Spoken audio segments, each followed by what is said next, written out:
दोस्तों नमस्कार, मैं आनंद भारद्वाज अपने चैनल इंग्लिश गुरु में आप लोग का स्वागत करता हूं। उम्मीद करते हैं दोस्तों आप लोग अच्छे से होंगे। दोस्तों इस चैनल के माध्यम से हम लोग कुछ डिफरेंट तरीके से, कुछ यूनिक तरीके से इंग्लिश सीख रहे हैं दोस्तों। कंसेप्ट बाय कंसेप्ट और चैप्टर बाय चैप्टर हम लोग सीख रहे हैं दोस्तों। कुछ यूनिक तरीके से, कुछ डिफरेंट तरीके से आपको आपकी लैंग्वेज में हम लोग सिखाने का प्रयास कर रहे हैं दोस्तों। सो वीडियो को हमारे अंत तक देखिएगा दोस्तों। कुछ वीडियो हमारे पसंद आए तो उसको ज्यादा से ज्यादा शेयर कीजिएगा। चैनल पे नए से दोस्तों लाइक और सब्सक्राइब कर दीजिएगा, क्योंकि आपको हमें सपोर्ट की बहुत जरूरत है दोस्तों। सो हमें सपोर्ट करिएगा दोस्तों। हम आपको कुछ डिफरेंट तरीके से सिखाने का प्रयास करेंगे दोस्तों। हमारा विजन यही है दोस्तों कि आपको आपकी लैंग्वेज में सिखाया जाए दोस्तों। कुछ बच्चे ऐसे होते हैं जो रूरल एरिया में हायर एजुकेशन नहीं ले सकते दोस्तों। सो उन तक ये वीडियो पहुंचाना है दोस्तों। उनको बहुत हेल्पफुल करेगा दोस्तों। सो हम लोग पूरा डिटेल में कवर करने वाले हैं, chapter by chapter English subject को पूरे डिटेल में कवर करेंगे। आगे कुछ चैप्टर में पूरा डिटेल में हम लोग इसके बारे में बात की जाएगी दोस्तों। सो चलिए हम लोग सेशन को स्टार्ट करते हैं। लास्ट चैप्टर में हमने देखा था दोस्तों प्रेजेंट इंडेफिनिट टेंस को। हमने टेंस देखा। टेंस में टेंस के subdivision, present tense, past tense, future tense. Present tense हम लोग देख रहे हैं दोस्तों। प्रेजेंट टेंस का subdivision present indefinite tense हमने स्टार्ट किया है दोस्तों। हमने सिंपल सेंटेंस देखा है। अभी हम लोग बात करेंगे दोस्तों प्रेजेंट इंडेफिनिट टेंस के नेगेटिव सेंटेंस के बारे में। इसका क्या यूज है, कैसे इस्तेमाल करें, क्यों पढ़ना जरूरी है, डेली दिनचर्या में हम लोग इसको कैसे इस्तेमाल करते हैं, और न्यूज़पेपर वगैरह में इसको कैसे इस्तेमाल किया जाता है, इसी के बारे में हम लोग पूरा डिटेल में चर्चा करेंगे दोस्तों। सो बने रहेगा वीडियो लास्ट तक दोस्तों, देखते रहेगा दोस्तों। सो हम लोग बात करें प्रेजेंट इंडेफिनिट टेंस को। प्रेजेंट इंडेफिनिट टेंस ऐसा टेंस जिसको हम लोग सामान्य अनिश्चित काल हिंदी में बोलते हैं दोस्तों।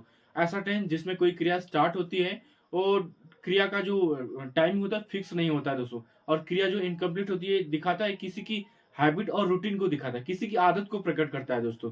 जैसे कि मैं बोलूं वह पढ़ता है, वह वह हंसता है, ये बता रहा है कि वह पढ़ता है, मतलब ये उसकी रूटीन है, उसकी आदत है।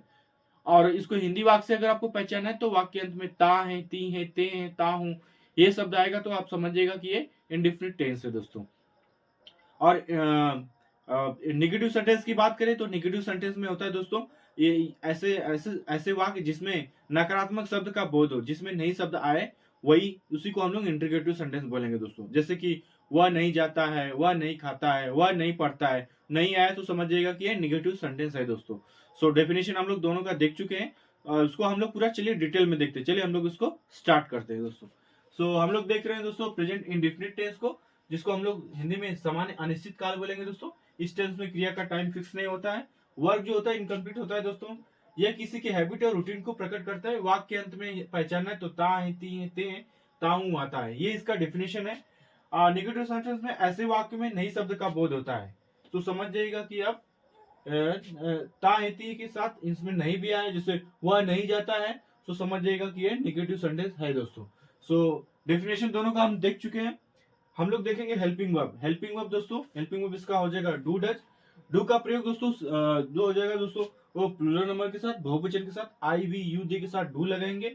डज का प्रयोग सिंगुलर नंबर के साथ, ही सी इट किसी नाम के साथ, जो एक वचन रहेगा सिंगुलर नंबर के साथ।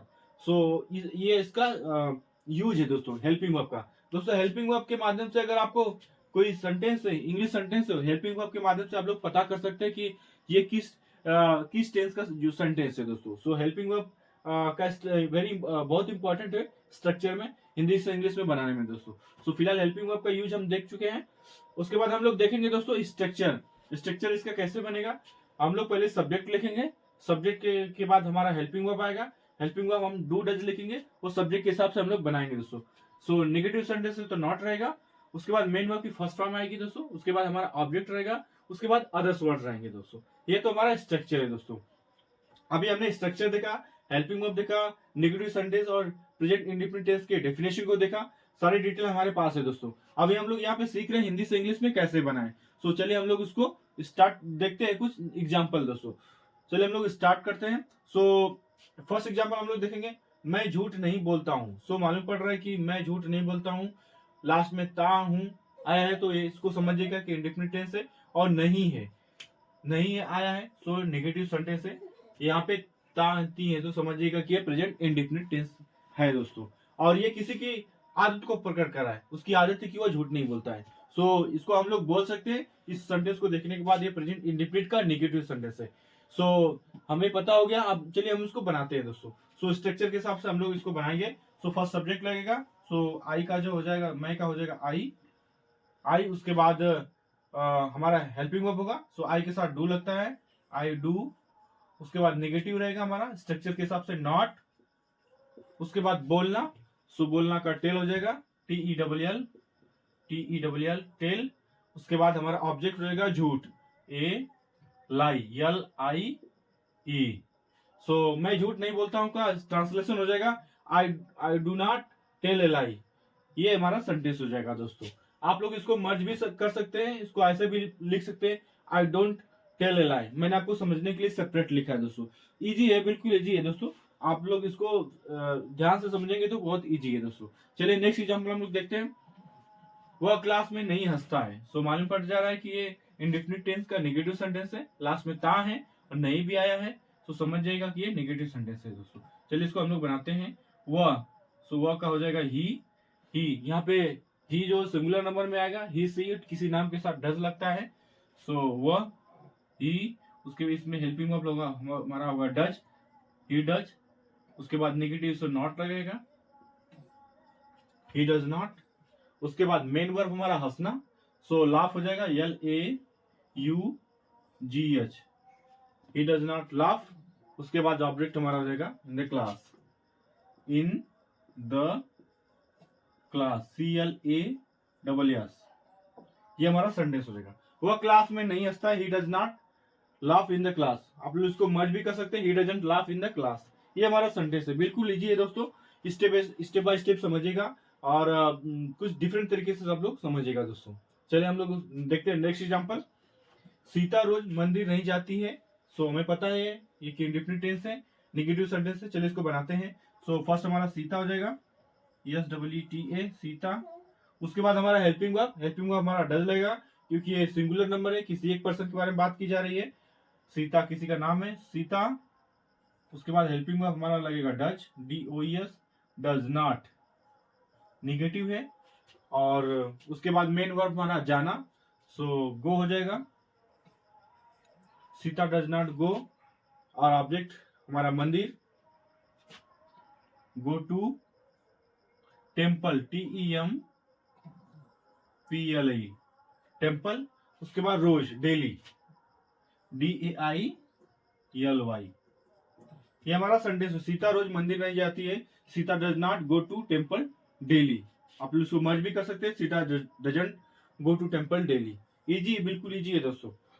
ये हमारा सेंटेंस हो गया दोस्तों। नेक्स्ट एग्जांपल हम लोग देखेंगे। वह मुझे प्यार नहीं करता है। सो हम लोग जान चुके हैं सेंटेंस कौन सा है और टेंस भी जान चुके हैं। चलिए इसको हम लोग बनाते हैं। सो वह सिंगुलर नंबर है, वह का हो जाएगा ही के साथ हम लोग हेल्पिंग वर्ब लिखेंगे, डज लिखेंगे, he does, DOES, she does not, negative है सो नॉट। मेन वर्ब हमारा प्यार करना, सो लव हो जाएगा, LOVE। उसके बाद ऑब्जेक्ट हो जाएगा मी, मुझे, लास्ट में फुल स्टॉप। वह मुझे प्यार नहीं करता, he does not love me. आप इसको ऐसे भी बना सकते हैं, ही डजंट लव मी। तो ये हमारा सेंटेंस हो गया दोस्तों। यहाँ पे हमने कुछ एग्जाम्पल लिखा है दोस्तों। कुछ एग्जाम्पल समझने की कोशिश की है। मैंने आपको छोटा एग्जाम्पल बताया है, आपको डिटेल के हिसाब से। आप इससे बड़ा से भी बड़ा से एग्जाम्पल आप लोग बना सकते हैं बिल्कुल। अगर आपको स्ट्रक्चर पता है, स्ट्रक्चर का कैसे हम लोग इस्तेमाल करें, हेल्पिंग वर्ब पता है, डेफिनेशन पता है, तो आप लोग इसको बहुत इजीली तरीके से बना सकते हैं। ये मैंने सिर्फ कुछ सेंटेंस बनाया है। आप प्रैक्टिस के लिए इससे भी बड़ा सेंटेंस आप लोग बना सकते हैं दोस्तों। समझने के लिए इतना ही आपको बहुत काफी है दोस्तों। सो आज का चैप्टर हमारा दोस्तों यहीं पे खत्म हो जाए दोस्तों। आज के चैप्टर में हमने देखा दोस्तों प्रेजेंट इंडेफिनिट टेंस को, प्रेजेंट इंडेफिनिट टेंस के नेगेटिव सेंटेंस को, डेफिनेशन हमने देखा था, इसकी हेल्पिंग वर्ब पे यूज देखा है, स्ट्रक्चर हमने देखा है, कुछ एग्जांपल हमने देखा है, हिंदी से इंग्लिश में कैसे कन्वर्ट किया जाता है इसका हमने कुछ डिटेल देखा। सो प्रेजेंट इंडेफिनिट टेंस का ये जो सेंटेंस है दोस्तों, इसको हम डेली दिनचर्या में बहुत ज्यादा इस्तेमाल करते हैं। सो इसको पढ़ना बहुत जरूरी है। सो आप लोग प्रैक्टिस करते रहेगा और कुछ इस चैप्टर के बारे में, कुछ इस वीडियो के बारे में कुछ पूछना रहेगा, कुछ डाउट रहेगा, कुछ फीडबैक आपका रहेगा तो कमेंट के माध्यम से हमें बताइएगा दोस्तों। अगर हमारा ये वीडियो आपको पसंद आए तो इसको ज्यादा से ज्यादा शेयर कीजिएगा दोस्तों। चैनल पे नए हैं सो लाइक और सब्सक्राइब कीजिएगा दोस्तों, क्योंकि आपके हमें सपोर्ट की बहुत जरूरत है दोस्तों। सो आज के लिए बस इतना ही दोस्तों। नेक्स्ट चैप्टर में हम लोग मिलेंगे दोस्तों प्रेजेंट इंडेफिनिट टेंस के इंटरोगेटिव सेंटेंस के बारे में दोस्तों। सो पूरा डिटेल में बात की जाएगी। सो आज के लिए बस इतना ही, मिलते हैं दोस्तों नेक्स्ट चैप्टर में। तब तक के लिए दोस्तों धन्यवाद।